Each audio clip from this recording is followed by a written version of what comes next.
If you guys are working on your handstand, one of the most crucial elements is keeping your wrists healthy. A lot of times when starting the handstand, the wrists become the limiting factor of being able to even practice the handstand because of pain. Now here are 4 really good elements that I've used to help me stay away from wrist pain and be able to practice the handstand long term. First one is called the forearm raise. This is essentially calf raises for your arms. So it's very much strengthening the back side of the forearm so that the wrist can be supported while being loaded. In this movement, you're going to be turning the shoulders outward, leaning as far as you can forward, and then lifting up through the arch of the hand, keeping the fingers on the ground and just trying to lift the arch up and then lowering yourself down. So having the arch lift up, lowering yourself down. As you guys are working on this, the further that you lean forward, the more weight you give yourself, the harder it is. If it's too intense where you can't lift up, you can lean back and make it a bit easier. The second one is being able to load the top of the hand. More time spent in handstands in this position just mean that we also have to load in the opposite position.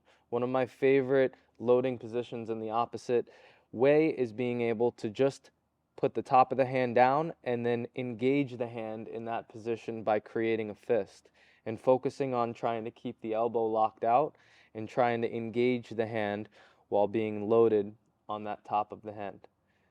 So with this, again, leaning as far as you need to forward to get more loading, and then being able to fully engage the fist with the thumb and working on full engagement here to get that loading.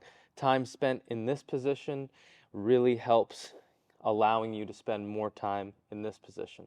The third one is more ground time in positions other than handstand. One of my favorites is basic crawling work. So something like a very simple bear crawl and just working on multi-directional crawling for periods of time is very valuable in terms of just getting more time on the hands so that the wrists and the forearms can be conditioned to support a more intense position like the handstand.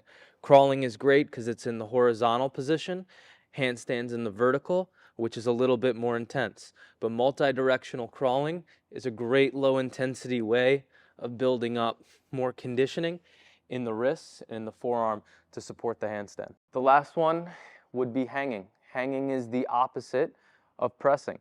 So it's really nice to build up the forearm strength in the wrists and in the hands to grip the opposite way that they would be in a handstand position. So basic things like passive hangs, active hangs, and then working on pulling movements such as pull-ups or even rows are very great for being able to build up the forearm strength needed to build up the conditioning in the wrist to help the handstand. So pulling, awesome movement, not very much connected to the handstand, but super connected to conditioning the forearms and the wrists for the handstands. If you guys try those 4 elements of protecting your wrists, you'll really be able to train your handstand hard without having those limitations in the wrists.